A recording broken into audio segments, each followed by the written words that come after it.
Hi, my name's Bailey Belisle. This is my case study over the missing Booster Club funds for EDL 854. The first category is problem identification and deciding exactly what the problem is for this case study. Covering what do I know first, I know that Mr. Stevens is a four-year principal at George Washington Middle School. And while he's been there, he's built really good rapport with the parents, the staff members, and the students within the school. The parents there are very involved and they volunteer a lot.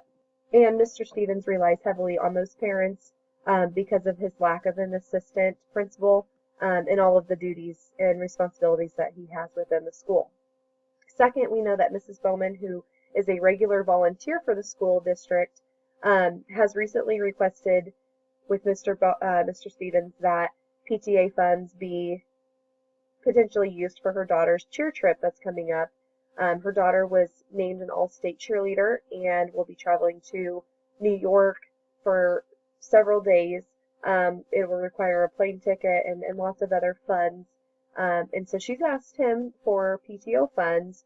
And even though he celebrated her daughter's success and was very proud of her accomplishment, he ultimately denied the request because the PTO funds would not be used for a majority of the students. It would only benefit one student in particular. And third, we know that at a packed house for the last basketball game of the season at George Washington Middle School, there was a problem with the ticket taking and the funds and the money that was taken that night. Mrs. Bauman was the volunteer that night to take tickets, and it was discovered by Mr. Stevens when he was reviewing the ticket sales and the report that the 10 torn tickets that Mrs. Bowman had reported did not match the total money that was in the cash box. Mr. Stevens had also talked to a gentleman from the community, Mr. DeMoss, and he had mentioned that he had to use a $50 bill when coming into the game because of recently getting paid. And so through all of the red flags that Mr. Stevens had seen, he also noticed that the $50 bill was not present in the cash box. So he knew that there was something wrong with what was kind of going on that night. We also need to know or talk about what we need to know from here. So first, who was working with Mrs. Bowman that night? It's stated in the volunteer process or the parent process that there's 4 parents that volunteer each night for such activity. 2 parents work the concession stand, and the other 2 parents take tickets at the gate. So who was the other adult that was there with Mrs. Bowman, and what does he or she recall in regards to Mr. DeMoss's $50 bill? Did they make change for that? And do they recall the torn tickets as well? So just touching base with them. Also, where are the torn tickets? If there were 10 torn tickets from that night that could not be sold, according to Mrs. Bowman, where are they? Were they thrown away? Were they put in the box? Where did they end up? And third, were there any larger bills? Was it possible that the $50 bill that Mr. DeMoss had used was later used to make change for an even larger bill? Again, what parent interacted with Mr. DeMoss, and do they remember making change, and do they remember using that $50 bill with another person being admitted into the game? So those are the things that I feel it's important that we need to know going forward. Category 2 covers my proposed plan of action. First, I would review the reconciliation report from Monday night.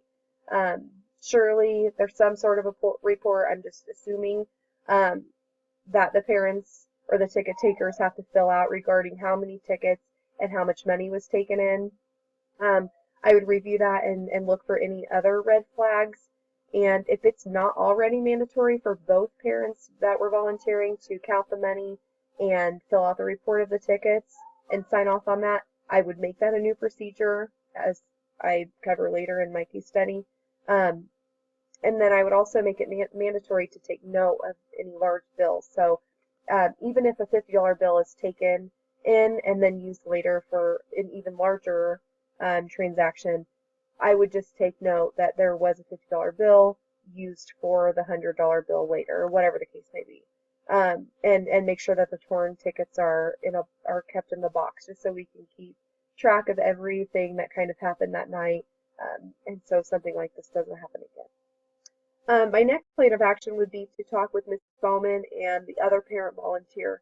I feel like it would be important to at least touch base with both of them and kind of get their not necessarily their side of it. I wouldn't want it to be accusatory, but at least hear their take on the $50, the torn tickets, all of that, and just kind of see what they recall from that night and see if I can gather some more information to kind of make things add up a little bit more. I would also address any safeguards and procedures that I currently have in place with my protocol for that kind of thing, and decide if there are any changes that could be made to further protect the people working and the funds that are being taken. And if any changes are made, to have a meeting with the entire PTA so everyone is aware of the expectations and the changes in protocol, just so any future mishaps don't happen. Category 3 is resolving the issues while promoting the success of all students and how that was accomplished throughout the case study.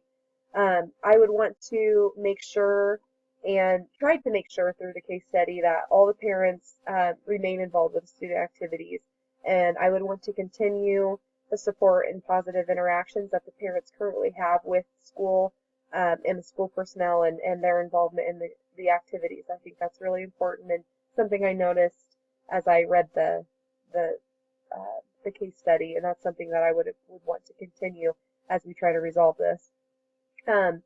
And the parent organization funds continue to benefit all, or at least the majority of the students. So it would have been very easy for Mr. Stevens to allow Mrs. Bauman's daughter to just use the funds if they were available, but it wouldn't reflect their policy on the funds. So it was important that he make that decision to be consistent with the PTA funds. Also, that the safeguards are reviewed to ensure the expectations are known by everyone, and that it's just how things work with the school, and to prevent any future mishaps with ticketing and funds and all of that.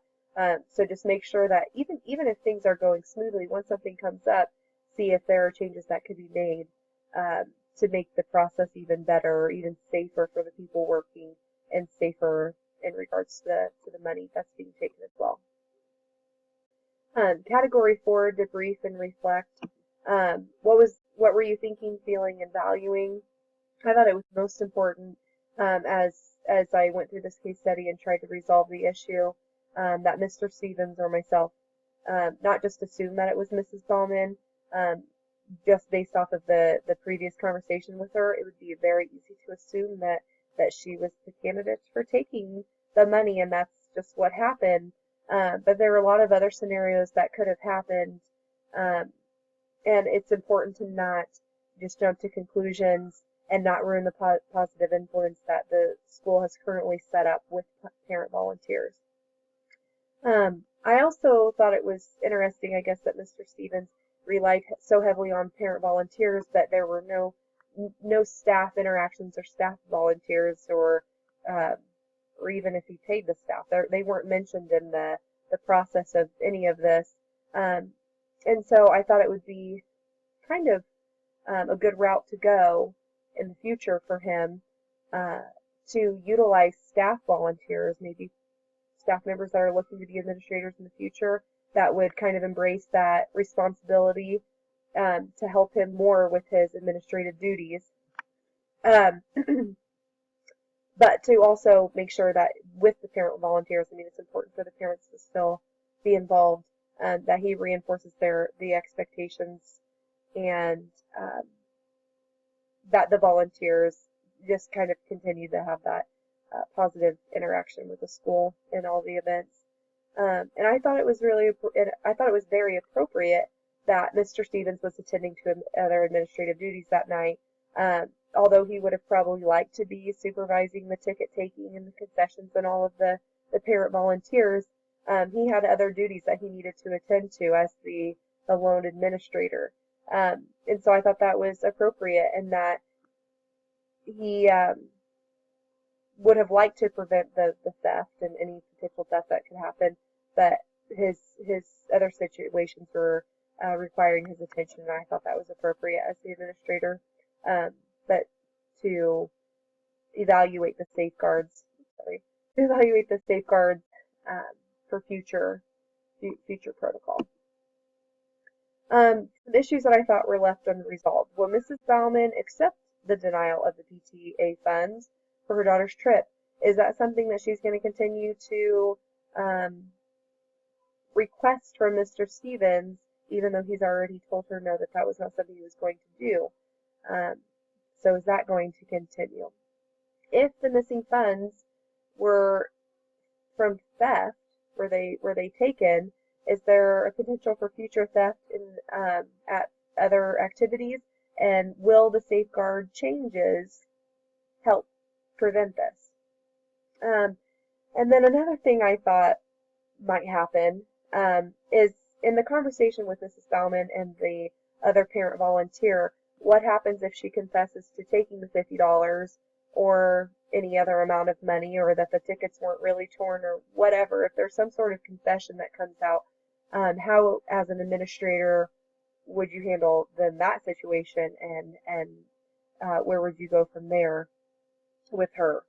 And last, how can Mr. Stevens maintain his positive relationships with the parents that are volunteering without being accusatory in such delicate, touchy situations?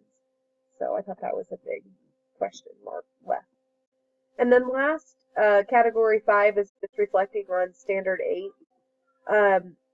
The first question, how do you as a school leader promote effective and efficient management of the school or district?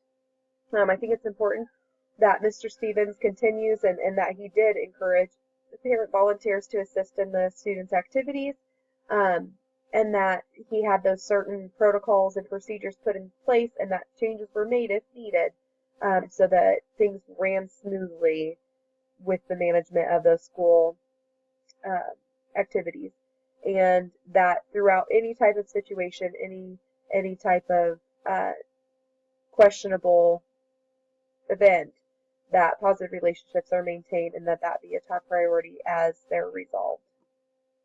How do you as a school leader promote social learning of every student? Mr. Stevens was very quick to celebrate the daughter's cheerleading accomplishments and all other students' achievements, and I think that's really important.